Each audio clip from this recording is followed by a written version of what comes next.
QCS education, question concept solution. दोस्तों आज हम पढ़ने जा रहे हैं आपकी क्लास 10th का चैप्टर 8 का लेक्चर 1 हम शुरू करेंगे, that is introduction to trigonometry. जैसा कि आप थंबनेल में देख पाए, जो फोटो आपके सामने है, जो स्लाइड्स आपके सामने है, इसमें एक ट्री है और sine theta, cosine theta, cos theta, secant theta, tan theta, cot theta, इन सब के बारे में हम पढ़ेंगे। बट पॉइंट ये है कि ये ट्री यहाँ पर क्या कर रहा है और ये ट्रायंगल क्यों बनाया। आगे आगे जैसे स्लाइड्स चलेंगी दोस्तों, आपको समझ आ जाएगा कि ये सब किस लिए किया गया है। और P यहाँ पर है perpendicular height, H is hypotenuse और B is base. Question simple सा है कि एक ट्री की हमें हाइट मापनी है, तो इतना बड़ा इंची टेप लेकर ट्री के ऊपर चढ़ के नीचे तक इंची टेप से हम मापते जाएंगे, तो ये बड़ा ही एक टफ़ हो जाएगा। ट्री है चलो फिर भी कर लेंगे, कुछ लोग बड़े टैलेंटेड होते हैं कि ट्री से फिर भी कर सकते हैं।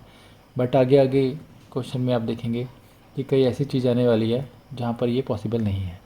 तो इस चैप्टर के कंटेंट में हम जो सीखने वाले हैं वो है इंट्रोडक्शन, ट्रिग्नोमेट्रिक रेशो, जैसे see sine theta, cos theta, tan theta, cot theta, ये हमने ऊपर डिस्कस किया। और कुछ एग्जांपल्स जिससे आपको ये टॉपिक बहुत ही ईजी हो जाएगा। उसके बाद आपके एक्सरसाइज 8.1 के क्वेश्चंस, ये हम डिफरेंट लेक्चर्स में कंप्लीट करेंगे, मतलब लेक्चर 1 के डिफरेंट पार्ट्स बनाएंगे जिसमें आपको ये समझना इजी हो जाएगा। अभी हम पार्ट 1 कर रहे हैं। तो इंट्रोडक्शन में हम देखेंगे कि पहले हमारे पास एक क्वेश्चन है, that is what is the height of mount Everest. दोस्तों ये क्वेश्चन बड़ा ही एक जनरल नॉलेज वाला भी क्वेश्चन है, लेकिन हम इसको मैथमेटिक पॉइंट ऑफ व्यू से पूछ रहे हैं आपसे कि what is height of mount Everest. तो जो माउंट एवरेस्ट की हाइट है दैट इज़ 29031.7 फीट। आप समझ पा रहे हैं ये कितना बड़ा नंबर है। इतना बड़ा इंची टेप होना, मतलब पेड़ को आपने इंची टेप से उसकी हाइट माप ली, that would be easy, but Mount Everest की हाइट इंची टेप से माप पाएंगे नहीं ना। तो यहाँ पर एक मैथमेटिक्स की टर्म जो है यूज़ होगी, दैट इज़ पाइथागोरस। आपने पिछली क्लासेस में पढ़ा था। हम यहाँ पर पाइथागोरस का यूज़ करेंगे इस चैप्टर में। बहुत ही ज़्यादा जो यूज़ होने वाला है दैट इज़ पाइथागोरस। और आपको पता है पाइथागोरस किस में लगती है, ये राइट एंगल ट्राइंगल्स में लगती है। राइट एंगल ट्राइंगल्स तो कैसे होते हैं, ऐसे होते हैं दोस्तों राइट एंगल ट्राइंगल्स। जैसे आपने ट्री वाले में देखा था, उसमें एक परपेंडिकुलर हाइट होगी, इसमें एक स्लाइंट हाइट होगी जिसको हम हाइपोटेन्यूज बोलेंगे, और बेस होगा। दोस्तों यही होने वाला है कि मान लो कोई पहाड़ी है, कोई माउंट एवरेस्ट है, उसको मापना इतना आसान नहीं है, तो हम उसकी हाइट है, उसका बेस है, ठीक है, उसकी बेस से उसकी हाइट से, ठीक है, हम एक ऐसे ड्रॉ करेंगे। एक पॉइंट पे हम खड़े हो जाएंगे, यहाँ से एक एंगल जनरेट करेंगे, उसकी हाइट को देखेंगे तो ये एक राइट एंगल ट्रायंगल में कन्वर्ट हो जाएगा बहुत ही आराम से। तो जब ये राइट एंगल ट्रायंगल में कन्वर्ट हो जाएगा तो पाइथागोरस लगाकर अगर हमें ये स्लैंट हाइट मिल जाए या हमें ये पी मिल जाए, जो कि बहुत ही मुश्किल है फाइंड आउट करना, तो उस केस में, लेकिन अगर ये बेस मिल जाए, ये तो फाइंड करना ईजी है, स्लैंट हाइट फिर भी मुश्किल है। एक चीज़ मिल गई तो ये एंगल हम थीटा मान लेते हैं। इसको यूज़ करके, ट्रिग्नोमेट्रिक रेशियोज़ को यूज़ करके हम हाइट इजीली निकाल सकते हैं दोस्तों, ठीक है। इसको बी बोलेंगे, ये बेस है। आगे आगे क्वेश्चन कुछ ऐसे आने वाले हैं, आपको मैथ्स बहुत ही इंटरेस्टिंग लगने वाला है। एक्चुअल में पिछली क्लासेस में हमें लगता था, छोटी क्लासेस में, कि हम इतना सब कुछ क्यों पढ़ रहे हैं। मैथ में तो लाला जी होते हैं शॉप पे, कैलकुलेटर चलाते हैं और मिनट में जो है मैथ्स की कैलकुलेशन कर लेते हैं, हिसाब किताब। दोस्तों मैथ्स हमें वो नॉर्मल कैलकुलेशन के लिए नहीं पढ़ना है। मैथ्स हमें डेली लाइफ प्रॉब्लम्स को सॉल्व करने के लिए पढ़ना है, देश को आगे ले जाने के लिए पढ़ना है। तभी आप समझ पाएंगे कि एक पाथ क्या होता है, एक एरोप्लेन कितनी स्पीड से उड़ेगा तो क्या पाथ फॉलो करेगा, वो पैराबोलिक जाएगा, वो स्ट्रेट लाइन में जाएगा, जैवलिन थ्रो में 45 डिग्री का एंगल इतना इंपॉर्टेंट क्यों होता है। ये सारी चीज़ें बहुत ही इंपॉर्टेंट है। जैसे जैसे आप मैथ में इंटरेस्ट जगाएंगे तो स्पोर्ट्स में मैथ की क्या अहमियत है और इंजीनियरिंग में क्या अहमियत है, बहुत सारी जगहों पर मैथ्स की क्या अहमियत है आपको समझ आनी शुरू होगी। आगे बढ़ते हैं, राइट एंगल ट्रायंगल के बारे में थोड़ा सा और जान लेते हैं। वैसे आपने पिछली क्लासेस में इसके बारे में पढ़ा है, लेकिन हमें इस चैप्टर में राइट एंगल ट्रायंगल्स के बेस पे बहुत सारी प्रॉब्लम सॉल्व करनी है, तो राइट एंगल ट्रायंगल पढ़ना थोड़ा सा इंपॉर्टेंट हो जाता है। दोस्तों तो राइट एंगल ट्रायंगल, इसमें हम देखते हैं कि एक एंगल जो है वो 90 डिग्री का होगा और जो बाकी दो एंगल्स होंगे वो एक्यूट एंगल्स होंगे। तो एक्यूट एंगल्स क्या होते हैं? जो 90 डिग्री से कम होते हैं, that's angles that measure less than 90 degree. बहुत ही सिंपल है। तो इट इंक्लूड्स क्या क्या, उसमें तीन चीज़ें रहेंगी, परपेंडिकुलर हाइट, एक बेस एंड हाइपोटेन्यूज, जिसको हम स्लैंट हाइट भी कह सकते हैं, तिरछी रेखा। ये है दोस्तों आपका ट्रायंगल, जो कि एक राइट एंगल ट्रायंगल है, जिसको आप समझ पा रहे हैं। राइट एंगल ट्रायंगल, ये एंगल जो है 90 डिग्री का रहने वाला है, जैसे कि हमने फर्स्ट लाइन में क्लियर किया, वन एंगल इज़ 90 डिग्री। और जो बाकी दो एंगल्स होंगे दैट इज़ एक्यूट एंगल। अगर हम इसको A B C point out दे देते हैं तो एंगल सी और एंगल ए और एंगल सी जो है ये एक्यूट एंगल्स रहने वाले हैं। आगे देखते हैं। तो दोस्तों ये जो हाइट है इसको हम परपेंडिकुलर हाइट बोलेंगे, जो कि 90 डिग्री का एंगल बनाएगी बेस के साथ, इसको बोला जाता है परपेंडिकुलर हाइट। ध्यान रखना, जो हाइट 90 डिग्री का एंगल बनाती है बेस के साथ उसको हम परपेंडिकुलर हाइट बोलते हैं। ये हाइपोटेन्यूज है, जो कि स्लैंट हाइट जिसको कह दिया जाता है, और हिंदी में जिसको तिरछी रेखा भी कहा जाता है, इसको हिंदी में श्रीशलम भी कहा जाता है। तो और नेक्स्ट जो है बेस। बेस सिंपल है, जो भी स्ट्रेट लाइन के साथ, मतलब जो भी 90 डिग्री एंगल के साथ, जो भी ग्राउंड के साथ जो लाइन पैरेलली आएगी उसको हम बेस बोलेंगे। और बेस को हम सिंपल लैंग्वेज में इस एक्सरसाइज के अकॉर्डिंग ये भी कह सकते हैं कि एक दूरी, जिस भी इमारत की आपने हाइट पता करनी है, उस इमारत के बेस से और उस पॉइंट से जो एंगल बन रहा है वहाँ तक की दूरी, इसको भी बेस कहा जा सकता है। हाँ, ये टेबल दोस्तों एक रामबाण की तरह यूज़ होगा। ठीक है, ये टेबल बहुत ही इंपॉर्टेंट है, इसको आप रामबाण की तरह यूज़ करेंगे इस पूरी एक्सरसाइज में। इसको याद कर लीजिए, और इसको याद करना बहुत ही सिंपल है, बहुत ही सिंपल है। देखिए, साइन थीटा ऊपर है, कॉस थीटा है, टेन थीटा है। ये आपको याद रखना पड़ेगा कि आपने इसी तरीके से लिखना है, इसी ऑर्डर में लिखना है। सबसे पहले साइन थीटा, उसके बाद कॉस थीटा, देन उसके बाद tan theta. Order is important. अब P is perpendicular height here, H is hypotenuse, same, B is base, H is hypotenuse, same, P is perpendicular height and B for base। Sine का जो opposite होता है, inverse भी कह सकते हो आप इसको इन्वर्स कह सकते हैं, दैट इज़ कॉसेक। कॉस का जो इन्वर्स होता है दैट इज़ सेकेंड, और जो टेन का इन्वर्स होता है दैट इज़ कोट। और सिंपल एक ट्राइंगल में मैं आपको बता चुका हूँ, that is perpendicular height, that is hypotenuse, और this is base, that is B। ठीक है दोस्तों, इतना समझ आया। अब मैंने आपको बोला कि ये टेबल जो है ये रामबाण की तरह यूज़ होने वाला है, तो इस टेबल को याद रखना बहुत ही इंपॉर्टेंट है। आप इसको एक सिंपल लाइन से भी याद रख सकते हो, दैट इज़ मैंने अपने बचपन में तो इसको ऐसे याद किया था, दैट इज़ P से पाकिस्तान, B से भूखा, P से प्यासा, पाकिस्तान भूखा प्यासा, H से हिंदुस्तान हरा भरा, हिंदुस्तान हरा भरा। अब पाकिस्तान के बारे में कुछ भी कहना, मैं नहीं समझता कि मुझे हक है किसी भी कंट्री के बारे में कुछ कहने का। दोस्तों ये सिर्फ याद रखने के लिए हमने इस लाइन को यूज़ किया है, तो आप ऐसे याद रख सकते हैं, पाकिस्तान भूखा प्यासा, हिंदुस्तान हरा भरा। क्योंकि ये ऑर्डर याद रखना थोड़ा सा मुश्किल हो जाता है कि पहले पी बी पी या फिर बी पी पी, है ना। तो अब हमें इस ऑर्डर में चीज़ों को अगर अरेंज करना है, हमें याद रखना ज़रूरी है कि सबसे पहले साइन थीटा आएगा, फिर कॉस थीटा आएगा, फिर टेन थीटा आएगा, और हम एक लाइन ऐसे लगा लेंगे उसके बाद, और इनके जो अपोजिट्स हैं वो नीचे लिख लेंगे, बहुत ही सिंपल है ना। तो ऐसे हमने बना दिया। इनके साइन थीटा का अपोजिट कॉसेक, अपोजिट नहीं बोलते इसको, इन्वर्स कह सकते हो आप, और कॉस का सेकेंड और टेन का कॉट। ठीक है, तो उसी सेंस में पाकिस्तान भूखा प्यासा, हिंदुस्तान हरा भरा, ये जस्ट एक कोट है याद रखने के लिए, जो कि खुद से डेवलप किया है, तो ऐसे याद रख लेंगे। तो यहाँ से हमें समझ आ रहा है, इसको आपने ऐसे देखना है, यहाँ से नीचे की तरफ और यहाँ से ऊपर की तरफ हम ऐसे लिखेंगे। तो साइन थीटा में टेबल में क्या आ रहा है, p/h। तो साइन थीटा हो गया p/h। कॉस थीटा के आप देख पा रहे हैं दैट इज़ डाउनवर्ड चाहते हैं, दैट इज़ b/h, है ना, b/h। और टेन थीटा के केस में आप देख रहे हैं डाउनवर्ड जाते हैं, दैट इज़ p/b, है ना। तो अब हम ये नीचे वाले हम देखते हैं। नीचे वाले के बारे में मैंने बताया था, ये इसका इन्वर्स ही होता है।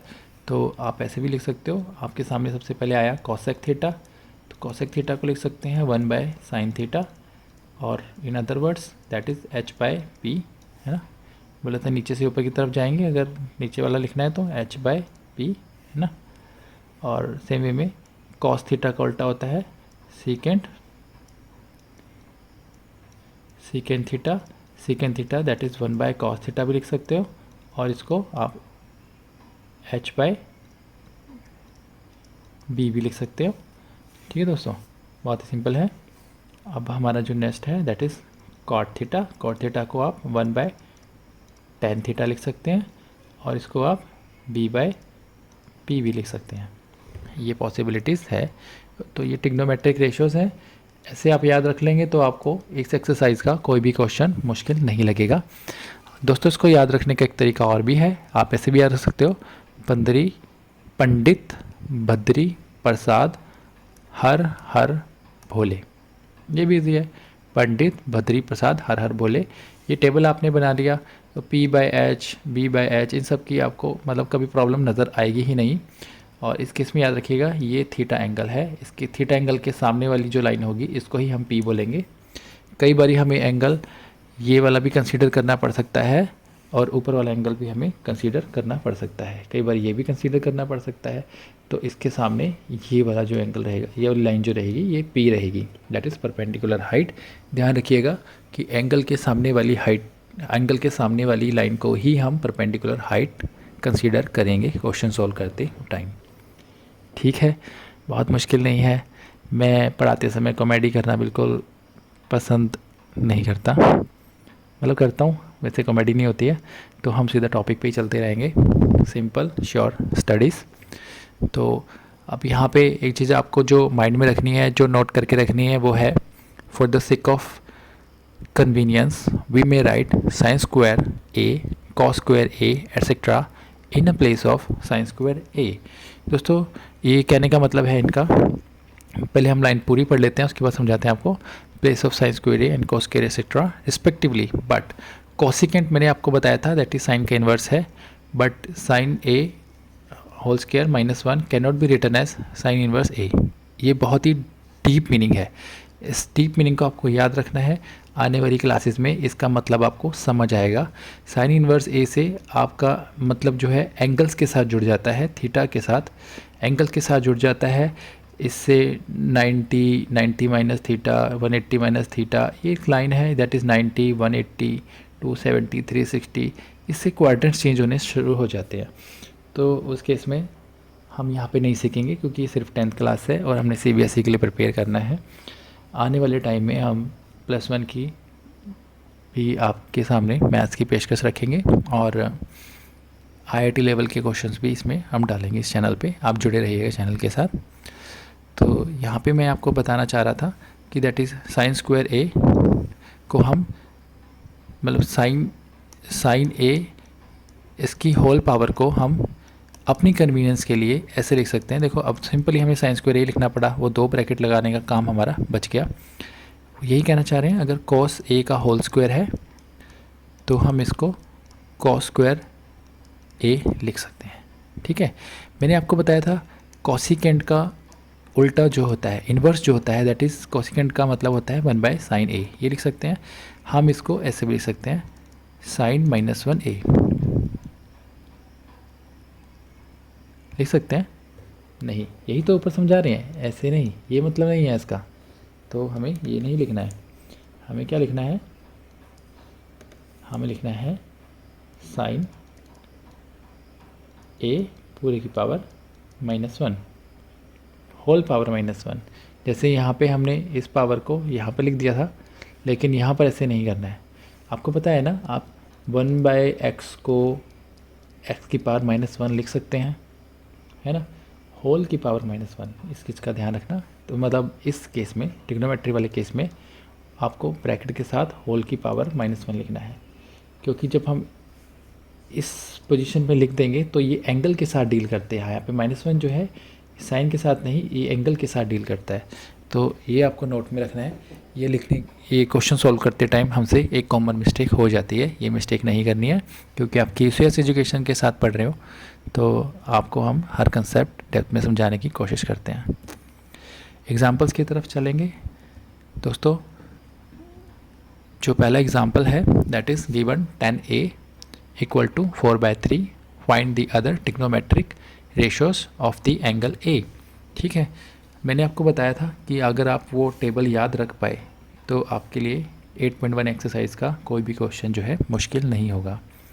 दूसरी बात यह है कि आपको ट्रायंगल्स के बारे में हमने स्टार्टिंग में बता दिया था, तो एक ट्रायंगल की हमें ज़रूरत पड़ेगी यहाँ पे, ठीक है, जिसका एक एंगल A रहने वाला है। तो दोस्तों ट्रायंगल ये है हमारे सामने, इसका एंगल A हम इसको कंसीडर कर लेते हैं, that is A, this is B and this is C। मैंने आपको बताया था कि परपेंडिकुलर हमेशा एंगल के सामने वाला होता है। तो ये है एंगल इसके सामने वाला, तो ये परपेंडिकुलर कहलाएगा, दैट इज़ BC। अगर ये P है तो ये H कहलाएगा हाइपोटेन्यूस AC, एंड AP जो है वो बेस कहलाएगा। ठीक है, तो उस टेबल की बात करें हम, आपको ट्रिग्नोमेट्री रेशियोज तो फाइंड करनी है। मैंने आपको कहा था कि टेबल को हमने याद करना ही है कैसे भी।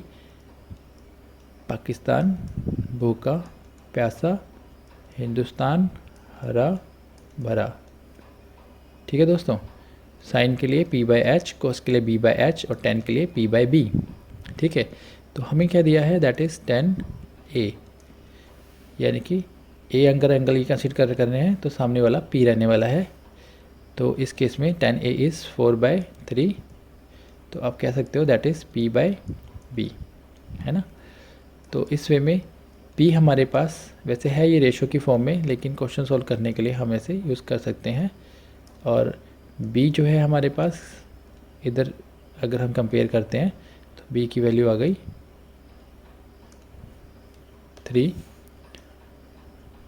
सिस्टम मुझे नीचे नहीं लिखने दे रहा है, बोलता है ऊपर लिखो पेज बचाने के लिए। तो B की वैल्यू इधर हो गई 3। अभी हमें H की वैल्यू चाहिए, तभी हम बाकी जो है ट्रिग्नोमेट्रिक आंसर्स निकाल पाएंगे। दोस्तों मैंने शुरू में आपको बताया था कि अगर ट्रायंगल हम पढ़ रहे हैं राइट एंगल, तो पाइथागोरस की हमें ज़रूरत पड़ती है। पाइथागोरस थ्योरम के अकॉर्डिंग हमें पता है that is h² is equal to P² plus B², बिल्कुल पता है। P की वैल्यू हमारे पास है दैट इज़ 4 का स्क्वायर, B की वैल्यू हमारे पास है दैट इज़ 3 का स्क्वायर।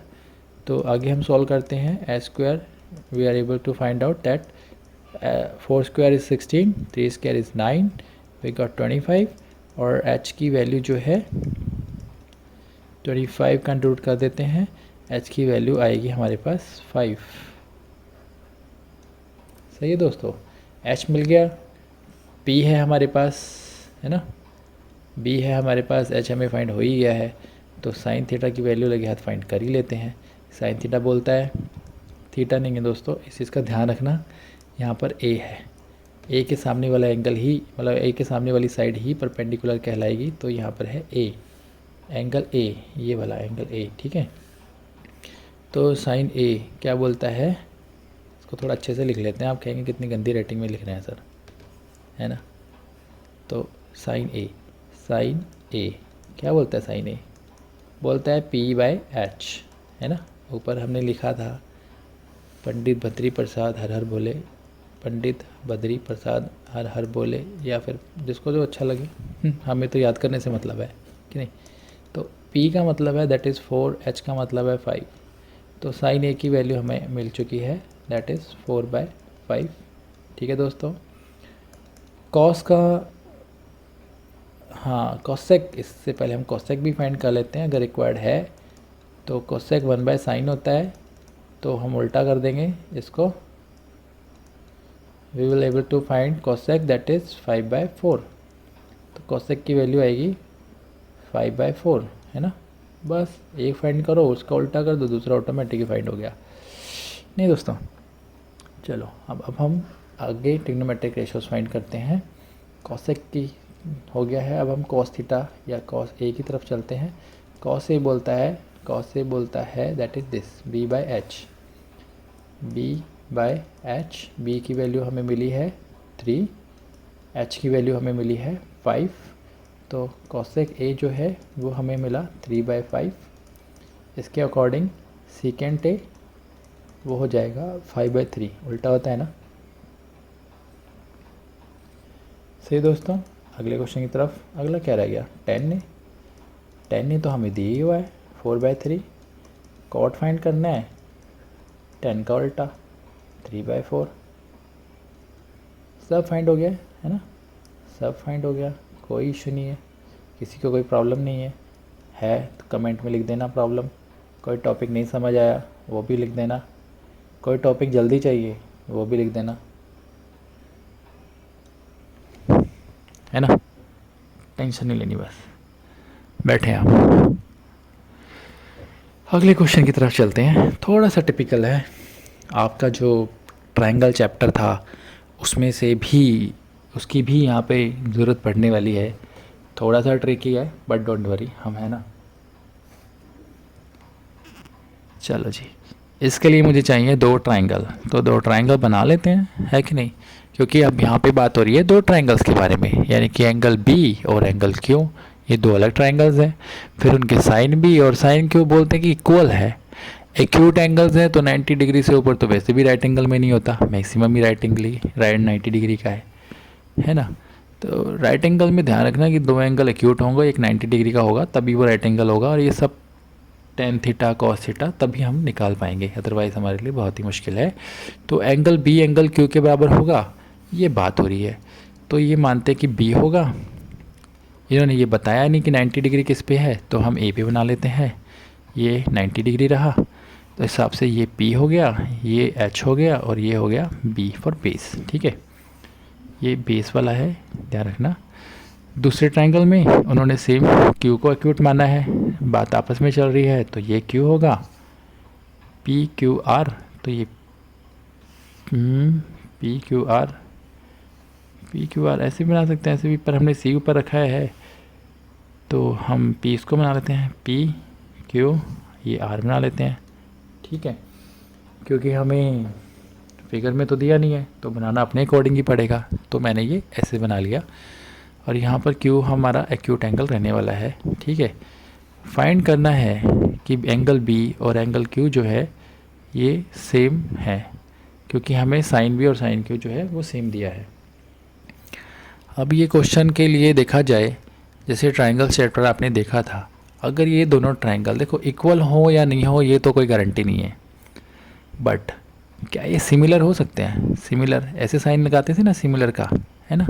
तो जहाँ तक मुद्दा मुझे समझ आ रहा है, अब मैं ट्रायंगल ए बी सी इसको सिमिलर शो कर दूँ, ट्रायंगल पी क्यू आर के सिमिलर हो गया, तो एंगल्स तो सारे जो कॉरस्पॉन्डिंग एंगल्स हैं वो तो इक्वल होंगे ही होंगे, है ना। सी एंगल आर के बराबर होगा, एंगल आर एंगल सी तो दोनों बराबर होंगे। ए तो बराबर है ये पी के 90 और बी जो है वो क्यू के बराबर हो जाएगा।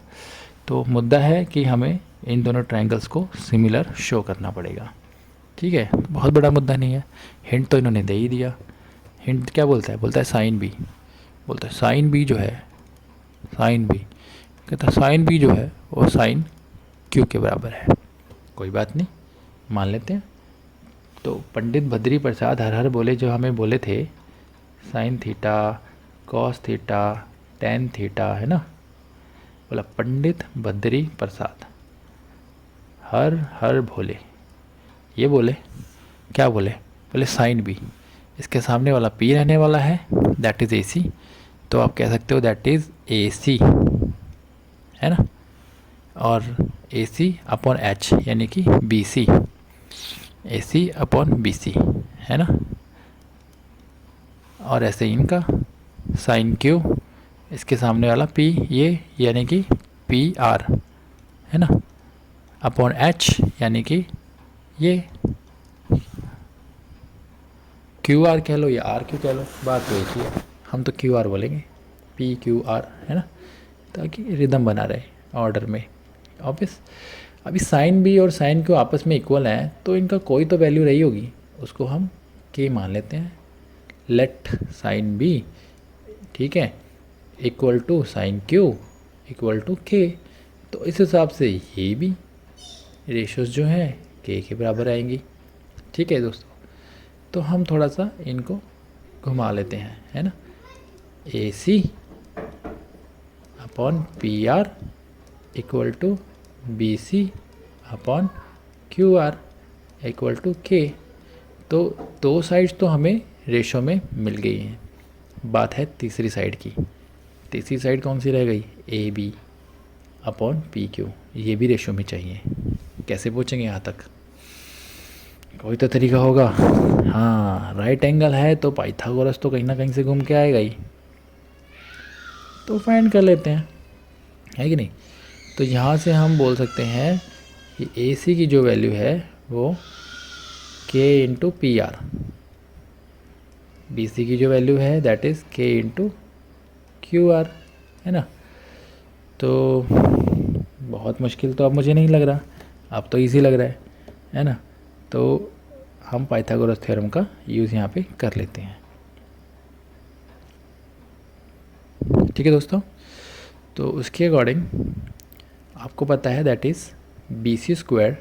अगर हम in triangle A B C की बात करते हैं, ठीक है, उसमें B C square is equal to A C square plus A B square. ठीक है, इसको हम डिवाइड करते हैं क्योंकि ये वैसे भी रेशो में है ना, B C upon Q R, है ना। क्यू आर का स्क्वायर, क्यू आर ये वाला same H square is equal to P square plus B square वाली कहानी है। क्यू आर का स्क्वायर इसको लिख सकते हैं हम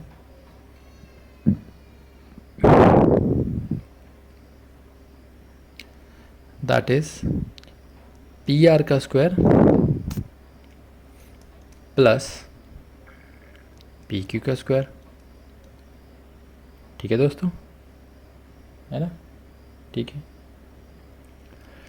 अब यहाँ पर ए सी की वैल्यू जो है पुट कर देते हैं,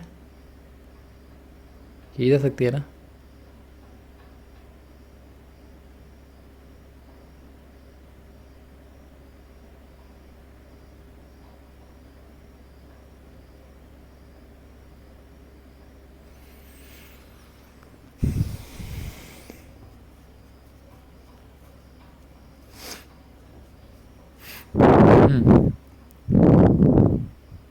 की जा सकती है, बट हमें थोड़ा सा इसको और चेंज करना पड़ेगा दोस्तों। अब इसके अकॉर्डिंग हम देखें कि ए बी स्क्वायर को लिखा जा सकता है that is B C square minus A C square, है ना। तो हम ए बी को ऐसे भी लिख सकते हैं अंडर रूट बी सी का स्क्वायर माइनस ए सी का स्क्वायर, है ना। अब यहाँ से देखें तो ए सी की वैल्यू हम के पी आर लिख सकते हैं, ए सी की वैल्यू डाल देते हैं, और बी सी की वैल्यू के क्यू आर, बी सी की वैल्यू लिखी के इंटू क्यू आर इसका होल स्क्वायर माइनस ए सी की वैल्यू डाली के इंटू पी आर इसका होल स्क्वायर। आप देख पाए कि हम के जो है कॉमन निकाल सकते हैं बाहर, वैल्यू रह जाती है Q R minus P R. किसकी वैल्यू है? ए बी की। ठीक है दोस्तों, अब अगर हम रेशियो फाइंड करने की कोशिश करें then again A B upon P Q की। ठीक है, तो पाइथागोरस थ्योरम के अकॉर्डिंग यहाँ पर भी आप पी क्यू की वैल्यू जो है वो लिख सकते हो that is P Q equal to under root Q R square minus P R square, है ना। इसको हम यहाँ पे पुट कर देंगे, पी क्यू की वैल्यू को, इस वाली वैल्यू को हम पुट कर देंगे। यहाँ पे थोड़ा सा गलत हो गया, that is Q R square minus P R square. तो यहाँ पे हम ए बी की वैल्यू लिखते हैं दैट इज़ अंडर रूट के बाहर Q R square minus P R square और ये वाली वैल्यू हम यहाँ पे लिखते हैं, ठीक है, पी क्यू की जगह, that is Q R square minus P R square under root. तो देख पा रहे हैं दोनों सेम है, ये कट जाएंगे। तो आपको नज़र आया कि A B upon P Q की वैल्यू भी के के बराबर आ गई है, ठीक है। तो क्या समझ आया दोस्तों? समझ ये आया सिंपल सा, that is A C upon P R equal to B C upon Q R equal to K, और के किसके और बराबर है, that is A B upon P Q. हमें समझ आया कि जो जितनी भी साइड्स हैं वो सब की सब रेशो में आ गई, ठीक है दोस्तों। तो हमारे एक थ्योरम है, दैट इज़ थ्योरम 6.4, वो बोलती है if in two triangle sides of, मैं इसको रब कर देता हूँ, उम्मीद है आपने नोट कर लिया होगा ताकि हम थ्योरम को ठीक से पढ़ पाएँ, है ना। ऊपर वाला मैं रब कर रहा हूँ दोस्तों, ये क्वेश्चन का आंसर का ही पार्ट है, ठीक है, गलत मत समझना इसको, ये नोट कर लेना। हम जल्दी वेबसाइट भी लॉन्च करेंगे जिसमें हम ये क्वेश्चन के आंसर जो है आपको प्रोवाइड कर देंगे सॉल्व करके, जैसे हमने यहाँ पे सॉल्व किए हैं हम ऐसे ही उसको पीडीएफ में कन्वर्ट करके आपको प्रोवाइड कर देंगे। हमारी QCS एजुकेशन www.qcseducation.in एक वेबसाइट जल्दी ही लॉन्च होने वाली है। यहाँ तक आपने नोट कर लिया होगा मुझे उम्मीद है दोस्तों। तो हम इस थ्योरम को पढ़ते हैं। थ्योरम बोलती है कि इफ़ इन टू ट्राइंगल्स, ये दो ट्राइंगल्स हमने देख ही लिए थे, sides of one triangle are proportional to in the same ratio the sides of the other triangles, sides of one triangle in proportion to sides of the other triangles। देखो AC इधर है, AC hypotenuse है, तो किसके बराबर, P bye R के ratio, नहीं sorry गलत हो गया, AC परपेंडिकुलर है तो P बाय R के, देखो कॉरेस्पॉन्डिंग आ गया ना, P है ना। तो ऐसे BC जो है, BC है हमारी हाइपोटेन्यूज, तो ये QR के रेशो में है, और जो AB है वो हमारा बेस है, तो ये PQ के साथ रेशो में है। तो हम समझ पा रहे हैं कि कॉरेस्पॉन्डिंग साइड्स जो है वो रेशो में है। तो थ्योरम बोलती है if two triangle sides of one triangle are proportional to, that is in the same ratio of the sides of the other triangle, then their corresponding angles are equal, hence two triangles are similar। ठीक है, तो ये समझ आ गया कि triangle ABC जो है वो सिमिलर है ट्राइंगल PQR के। तो इसका मतलब जो कॉरेस्पॉन्डिंग एंगल्स हैं that is angle B equal to angle Q होगा ही होगा, हैंस प्रूफ। ठीक है दोस्तों, क्वेश्चन का आंसर प्रॉपर नोट कर जरूर लेना क्योंकि इसके बिना बात नहीं बनेगी, है ना। हैंस प्रूफ, अब ये प्रूफ की स्पेलिंग जो भी है आप लिख लो बस, ठीक है, जल्दी जल्दी में मैंने लिख दिया। अगले क्वेश्चन की तरफ बढ़ते हैं, ठीक है। एग्जाम्पल 3, इतना टफ नहीं है क्योंकि राइट एंगल ट्राइंगल आया, पाइथागोरस तो आएगा ही आएगा, है ना। तो एक ट्राइंगल हमें चाहिए होगा जो कि आपकी बुक में फिगर 8.1 इस क्वेश्चन के अकॉर्डिंग दिया गया है। हमारे पास 29 है, हमारे पास 21 है, थीटा इधर है, तो ये वाला क्या रहेगा, P है, बिल्कुल सही, ये P रहेगा, यानी कि AC की हमें वैल्यू चाहिए होगी, पाइथागोरस यूज़ करके हम ये फाइंड कर लेंगे। ठीक है, ये सब दिया है तो हमें sign square theta plus cos square theta की वैल्यू चाहिए। दोस्तों ये आइडेंटिटी है, अगर आप याद रख पाएँ इसकी वैल्यू 1 होती है। जब भी ऐसा क्वेश्चन आएगा ध्यान रखना वैल्यू 1 ही होगी, sign square theta plus cos square theta. Point ये है कि थीटा थीटा होना चाहिए, मतलब सेम एंगल होना चाहिए, ठीक है, ये वैल्यू 1 ही आने वाली है। बट अगर ये क्वेश्चन 3-4 नंबर में आ गया तो आप ऐसे थोड़ी ले सकते हो, हाँ आइडेंटिटी देखी थी कहीं वहाँ 1 होता है, ये नहीं चलेगा, हमें प्रॉपर सॉल्व करके दिखाना पड़ेगा। ठीक है, फिर से याद, पंडित जी को याद करते हैं यहाँ पे, है ना, बार बार लिखेंगे तो हमें याद हो जाएगा। क्या लिखते हैं पंडित जी, बोलते हैं sign theta cos theta tan theta, एक लाइन में लिख डालो। पंडित जी थे पंडित बद्री प्रसाद, हर हर भोले, ये ज़्यादा अच्छा है। पाकिस्तान भूखा प्यासा, हिंदुस्तान हरा भरा से, ये ज़्यादा बेटर है। यहाँ पे भोले का नाम आ जाता है, हमारे शिवजी महाराज का, कोई दिक्कत नहीं है। पंडित बद्री प्रसाद, हर हर भोले, ठीक है, इससे चलेंगे आगे। कुछ भी मुश्किल नहीं है, बट मुश्किल तब तक नहीं है जब तक हमें, मतलब तब मुश्किल है जब तक ये नहीं मिलता, ये मिल गया तो फिर तो मुश्किल ही कोई नहीं। पाइथागोरस जी को याद रख लेते हैं, है ना, पाइथागोरस जी बोलते थे H square is equal to P square plus B square. तो एच तो है 29, इसका होल स्क्वायर है ना, पी भी है, पी तो नहीं है, यही तो फाइंड करना है, बी है 21 का होल स्क्वायर। तो दोस्तों पी तो फाइंड करना मुझे लगता नहीं बहुत बड़ी कहानी है, पी हम यहाँ से इजीली फाइंड कर लेंगे।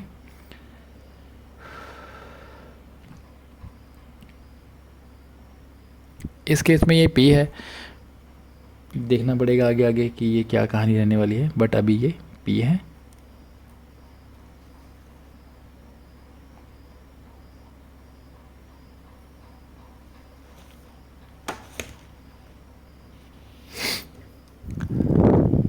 ठीक है, वैल्यू फाइंड करेंगे, इंपॉर्टेंट तो वो है, दैट इज़ 29 का स्क्वायर माइनस 21 का स्क्वायर, है ना। 29 का स्क्वायर दोस्तों पता है, पता है किसी को? अरे कर लो ना, पता है यार, 841 होता है, मैं डायरेक्ट लिखूँगा, है ना, दैट इज़ 441। ये 21 का स्क्वायर है, 29 का स्क्वायर है 841, और 21 का है 441, माइनस कर देते हैं 400 आ जाता है। पी की वैल्यू सोच समझ के आई हमारी 20, है ना, पी स्क्वायर ये है, तो पी आ जाएगा। अब पूरा सॉल्व करना है तो चलो कर देते हैं, मिनट 2 ही लगेंगे वैसे। तो पी हमारा आएगा √400 और comes out to be 20।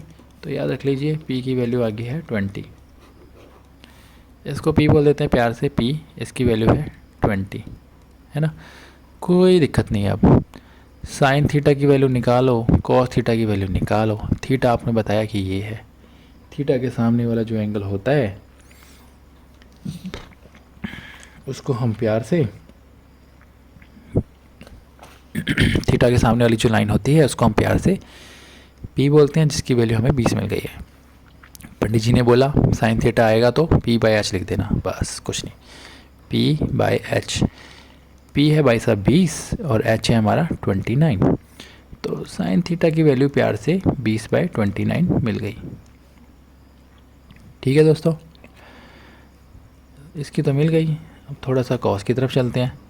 Cos theta, पंडित जी ने बोला कॉस थीटा क्या, b/h। कुछ नहीं करना, b ढूंढ लेना है, ये b होता है, थीटा के साथ वाला b होता है जहाँ थीटा टच करता है, ऊपर वाला h होता है, नीचे वाला b होता है। तो प्यार से b की जगह 21 लिख दो और h की जगह फिर से 29 लिख दो। साइन थीटा मिल गया, कॉस थीटा मिल गया, है ना। अब क्या रह गया, बस जगह कम रह गई और तो कुछ नहीं है। पहला क्वेश्चन बोला cos square theta plus sine square theta, ये कितना आएगा तो लिख दो। कॉस स्क्वायर थीटा की वैल्यू आई 21/29 इसका स्क्वायर, प्लस साइन थीटा की वैल्यू आई, साइन थीटा की वैल्यू लिखनी है, साइन थीटा नहीं लिखना। तो साइन थीटा की वैल्यू आई 20/29 इसका होल स्क्वायर, है ना। तो कुछ बड़ी बात नहीं है। इसका आता है, आप 29 बाहर निकालो 2 मिनट के लिए, ब्रैकेट में छोड़ देते हैं, 21 का स्क्वायर प्लस 20 का स्क्वायर, सॉल्व कर लेते हैं। 29 का जो हम फाइंड आउट करेंगे ये आएगा 841, ये बाहर आ जाएगा। 21 का जो आएगा वो है हमारा 441 प्लस 20 का आएगा 400, ऐड करो बराबरी बन जाती है कहानी। ऊपर भी 841 आ गया, नीचे भी 841 आ गया, कट के 1 आ गया। तो cos square theta plus sine square theta equal to आ गया 1। मैं तो पहले ही बोला था ये आइडेंटिटी है ना, बट ऐसे काम नहीं ना चलेगा। पेपर में अगर नंबर ज़्यादा मांग लिए इस क्वेश्चन ने तो ज़्यादा के हिसाब से ऐसे तो सॉल्व करके देना ही पड़ेगा, है ना दोस्तों, कुछ भी नहीं है। ये भी क्वेश्चन का पार्ट है, ध्यान रखना। यहाँ पे पंडित जी की कहानी है बस आपको याद कराने के लिए, ये चाहे ना लिखना, रफ में लिख लेना, पर यहाँ से क्वेश्चन शुरू हो जाता है, इस चीज़ का ध्यान रखना, है ना। चलो अगला क्या, cos square theta minus sine square theta. अब ये फाइंड करना है, कोई बड़ी चीज़ नहीं है, ढूंढ लेंगे यार। कॉस थीटा की वैल्यू डाल दो, कितना बोला 21/29। कॉस थीटा क्या था, b/h, यानी कि ये 21/29 इसका स्क्वायर माइनस 20/29 इसका स्क्वायर, काम करो 29 को ना बाहर रखो 2 मिनट के लिए। फिर से 21 का स्क्वायर हमें फाइंड हो ही गया था, 441 माइनस 400 कितना आ गया 41 आएगा कट के नीचे 841। अब ये किसी पे जाएगा मुझे तो नहीं लगता। तो cos square theta minus sine square theta equal to 41 upon 841। लो जी लो, कुछ था मुश्किल? मुझे तो नहीं लगा। आप भी क्वेश्चन सॉल्व करोगे ना अपने आप से? वीडियो पॉज करो, सीख लिया ना, पॉज करो वीडियो, खुद से सॉल्व करके देखो। बहुत ही सिंपल है। ट्रिग्नोमेट्री से इंटरेस्टिंग चीज़ मैथ्स में मुझे आज तक कोई नहीं लगी। चलो लगे हाथे, 4th क्वेश्चन भी आ गया। उसका ही भाई है ये, दिखने में टफ़ है बट है नहीं टफ़, बस दिमाग वाली बात कुछ नज़र आई इसमें।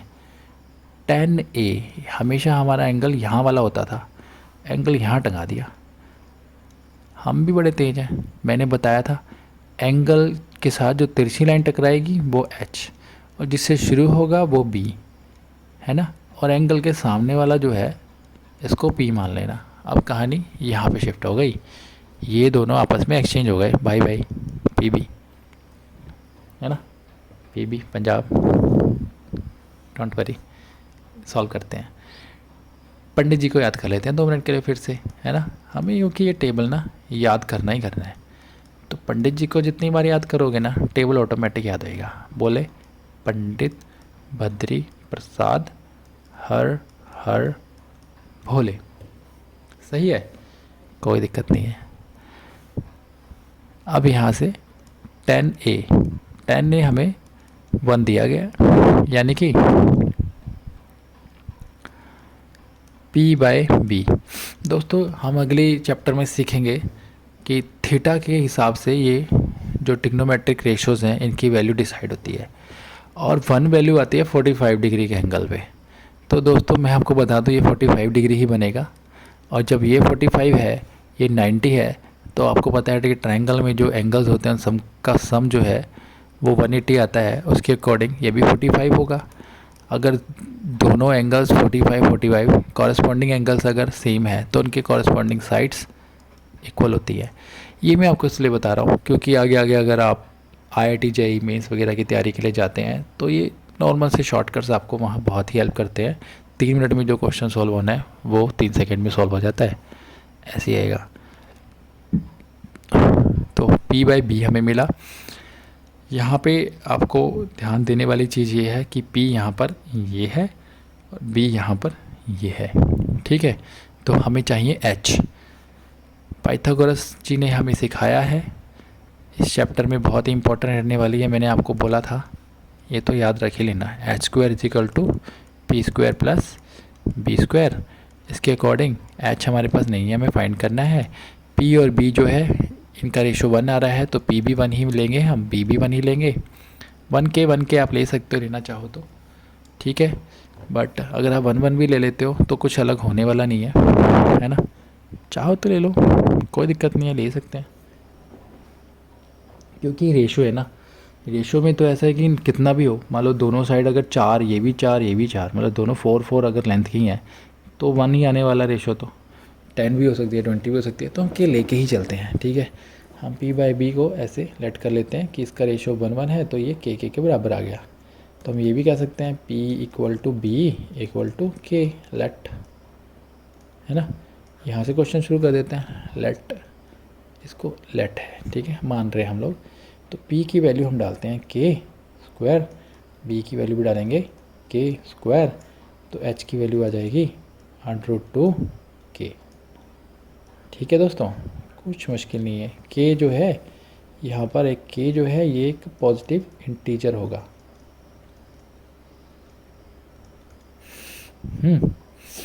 तो अब हमारे क्वेश्चन में है साइन A कॉस A, मुझे नहीं लगता कुछ रह गया इसमें। साइन A, पंडित जी ने बोला साइन A का मतलब P/H, है ना। तो P मैंने आपको समझाया था कि A के सामने वाला P है, यानी कि ये फ़र्क क्या पड़ता है तो ये भी K ही इस क्वेश्चन में। ध्यान रखना अगर वैल्यू वहाँ चेंज हो गई ना तो लेने के देने पड़ जाएंगे अगर ऐसे चले तो। यहाँ पे ध्यान रखने वाली चीज़ है, यहाँ पे 1 है तो ज़्यादा पंगा है नहीं पी और बी का। तो p की वैल्यू हम k लेके चले हैं, h की वैल्यू हम √2k लेके चले हैं, तो k से k कट गया, तो हमारी साइन a की वैल्यू आ जाती है 1/√2। ठीक है दोस्तों। सेम वे में हम cos की बात भी कर लेते हैं लगे हाथ। cos a ने क्या बोला, cos a बोला प्यार से, पंडित जी ने बोला b/h, तो b जो है वो भी हम k ही लेके चले थे, h √2k, k से k फिर से कट गया, बचा √2। इससे एक चीज़ और समझ आया, मैंने बोला था ना कि अगर tan की वैल्यू 1 है तो उसका मतलब ये 45 डिग्री एंगल है, तो साइन a और cos, मतलब साइन और cos 45 डिग्री पे ही काउंट यहाँ पे कैलकुलेट हो रहे हैं, तो 45 डिग्री पे दोनों इक्वल होते हैं, दोनों √2 आते हैं। अगली एक्सरसाइज जब हम करेंगे ना, आपको ये चीज़ समझ आएगी कि क्या ये कोण से कैसे कर रहे हैं, क्योंकि माउंट एवरेस्ट की वैल्यू कैसे निकाली अभी तक वो क्वेश्चन हमारा सॉल्व हुआ नहीं है। उसके लिए हमें एंगल्स पे वैल्यू फाइंड करनी बहुत ज़रूरी है सीखनी, तो जो कि नेक्स्ट एक्सरसाइज में होगा। वो क्वेश्चन अभी भी बरकरार है कि माउंट एवरेस्ट की जो वैल्यू आई है वो कैसे आई है। ठीक है, तो अभी हम क्वेश्चन पे चलते हैं। क्वेश्चन में हम लेफ्ट हैंड साइड पकड़ लेते हैं। लेफ्ट हैंड साइड बोलता है 2 sin a into cos a, इसको राइट हैंड साइड के बराबर करना है, यानी कि ये लेफ्ट हैंड साइड है ना, और ये राइट हैंड साइड, ये दोनों इक्वल हो जाएंगे तो हमारा क्वेश्चन जो है ऑटोमेटिकली सॉल्व हो जाएगा। तो लेफ्ट हैंड साइड को लेके चलते हैं फिलहाल हम। 2 sin a की वैल्यू आपने फाइंड आउट की √2 है ना, cos a की वैल्यू आपने फाइंड की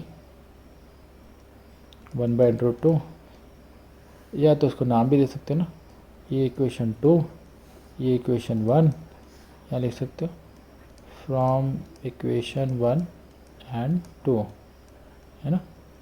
बहुत सजा के लिखना है तो लिख डालो, जितना मर्जी सजा जाओ, मैथ में कोई दिक्कत नहीं है। तो √2 इंटू √2 है ना, तो बेस सेम, पावर z, तो 2 की पावर 2, √2 की पावर 2, तो 2 ही आएगा। दोस्तों इतनी कैलकुलेशन तो ना आपको आती होगी, ये मैं लेके चल रहा हूँ। तो लेफ्ट हैंड साइड आ गई 1, और राइट हैंड साइड पे भी क्या था 1, इसका मतलब left hand side equal to right hand side, दोनों साइडें बराबर हो गई, तो हम लिख देंगे एंड में हैंस प्रूफ। सही है ना। चलो चलते चलते अगले क्वेश्चन की तरफ बढ़ते हैं। ये लगा क्वेश्चन थोड़ा सा टिपिकल, बहुत ज़्यादा नहीं, थोड़ा सा। ट्रायंगल दिया हमें, ट्रायंगल OPQ, दोस्तों OPQ, right angle at P, ये तो ने दे दिया, ये भी अच्छा किया इन्होंने। ये क्वेश्चन के साथ फिगर जो है प्रोवाइडेड है, तो मैं ज़्यादा मेहनत इस पर कर नहीं रहा। OP की वैल्यू आ गई 7, ये भी दी हुई है। बात आई OQ हमारा इधर हाइपोटेन्यूज है, और माइनस PQ जो है हमारा यहाँ पे परपेंडिकुलर है। क्या PQ हमारा परपेंडिकुलर है क्या, ये क्वेश्चन है दोस्तों, ये भी क्वेश्चन है। क्या PQ परपेंडिकुलर है?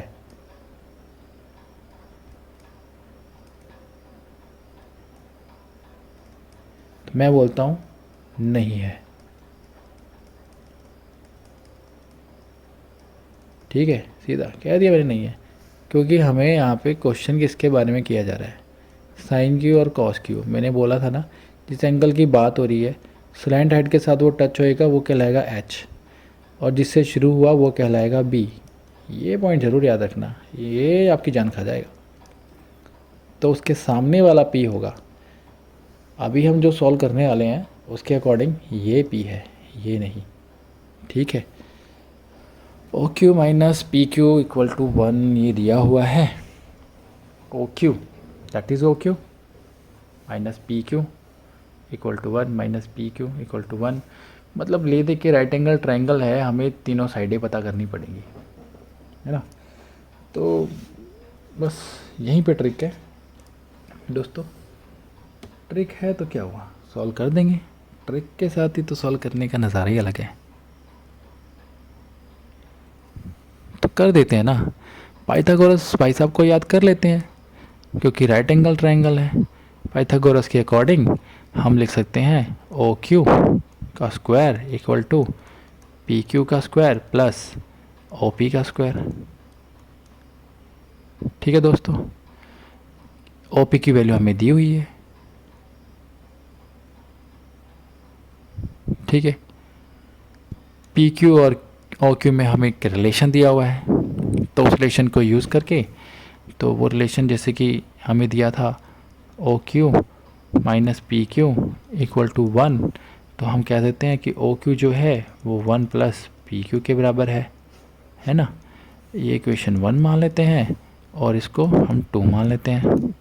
तो पुट इक्वेशन 1 इंटू 2, तो ओ क्यू का स्क्वायर, ओ क्यू का स्क्वायर, ओ क्यू की तो वैल्यू हमने ऊपर फाइंड कर ही ली है, तो ओ क्यू का स्क्वायर हम ओ क्यू को वैल्यू लिख देते हैं, that is 1 plus P Q का square equal to P Q का स्क्वायर। और ओ पी की वैल्यू तो आपको गिवन ही थी 7, है ना, तो यहाँ 7 लिख के इसका स्क्वायर ही देते हैं। ये दोस्तों ये फॉर्मूला बचपन में सीखा था, ए प्लस बी का होल स्क्वायर निकालना है तो कैसे निकलेगा, that is A square plus B square plus 2ab। बहुत बड़ी कहानी नहीं है, सिंपल सी चीज़ है, ऐसी सॉल्व कर लेंगे, that is A square plus B square plus 2 into A into B. नहीं, सिंपल, यहाँ पी क्यू स्क्वायर 7 का 49 हो जाता है। थोड़ा सा और सिंप्लीफाई कर लेते हैं, 1 का स्क्वायर 1, पी क्यू का square 2 into 1 is 2 into P Q that is 2 P Q. यहाँ पे पी क्यू का स्क्वायर है प्लस 49 है, तो पी क्यू का स्क्वायर जब हम एक साइड लेके जाएंगे वो प्लस माइनस साइन वो कट हो जाएगा। इतनी समझदारी सबको दिखानी पड़ेगी। 2 पी क्यू यहाँ बचता है, यहाँ 49 है, 1 को उस तरफ ले जाएंगे तो -1 हो जाएगा। तो पी क्यू को हम सोल्व करेंगे, that is 49 minus 1 that is 48/2। तो पी क्यू हमें मिला, तो दूनी 4, 2 चौके 8, 24। ये पी क्यू जो है ये बना 24। इसको इक्वेशन पुट इन इक्वेशन 1, तो पी क्यू की कहानी यहाँ से समझ आती है, तो हमें ओ क्यू मिल जाएगा जो कि एक ज़्यादा है, इसके अकॉर्डिंग ओ क्यू जो है वो एक ज़्यादा है 1 प्लस पी क्यू, तो दैट इज़ 1 प्लस 24, और ओ क्यू जो हमें मिला 25। कुछ भी नहीं बचा अब तो इसके अंदर, मुझे लगता है ना। क्वेश्चन था साइन क्यू और कॉस क्यू की वैल्यू फाइंड कीजिए। साइन क्यू पंडित जी को याद कर लें, sine Q cos Q tan Q. Pandit Bhadri Prasad Har Har Bhole. क्या बोले, sine Q P by H. मैंने क्या बताया था, क्यू के सामने वाला पी होगा, जो एंगल के बारे में बात हो रही है ना उसके सामने वाला पी कहलाएगा दोस्तों। तो साइन क्यू यानी कि इसका पी बाय एच है ना, तो साइन क्यू पी इसके लिए है 7 यानी कि ओ पी अपॉन एच यानी कि ओ क्यू यानी कि O P 7, O Q is 25। तो साइन क्यू की वैल्यू आ गई है 7/25। समझ आया? नहीं आया तो कमेंट में लिखना समझ नहीं आया। मुझे नहीं लगता आप लिख पाओगे, क्योंकि मैं बहुत ही प्यार से समझा रहा हूँ। इतने प्यार से समझाने के बाद भी समझ नहीं ना आया तो मतलब मैं पढ़ाना छोड़ दूँ, मन कर रहा है। ऐसे नहीं चलेगा यार, समझ लो। चलो अब चलते हैं कॉस क्यू के ऊपर। कॉस क्यू नहीं, कॉस क्यू।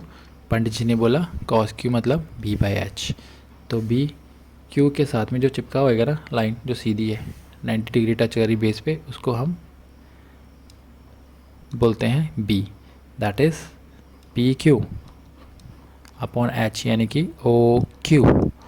पी क्यू की value have find out that is 24 और ओ क्यू की वैल्यू 25। ठीक है दोस्तों, cos q comes out to be 24/25। आ गया समझ? आसान था। नहीं था, आसान था। तो हम आगे चलते हैं दोस्तों। एक्सरसाइज 8.1 मैं पढ़ाते पढ़ाते बहुत ही थक चुका हूँ, तो मैं अब अगली वीडियो में पढ़ाऊँगा। To be continue part two में पढ़ाएंगे। थैंक यू सो मच देखने के लिए। QCS एजुकेशन, ये हमारी वेबसाइट जल्दी ही लॉन्च होने वाली है। आपकी कोई भी क्वेरी, कोई भी टॉपिक जो आपको समझ नहीं आ रहा है, हमें मेल ड्रॉप कर सकते हैं ajaykumar@qcseducation.in पे। बहुत बहुत थैंक यू आपका लेक्चर को पूरा सुनने के लिए। कमेंट सेक्शन में ज़रूर लिखना कि आपको समझ आया। अच्छा लगे तो लाइक कर देना, दोस्तों में शेयर कर देना, ताकि किसी और का भी भला हो जाए। Thank you.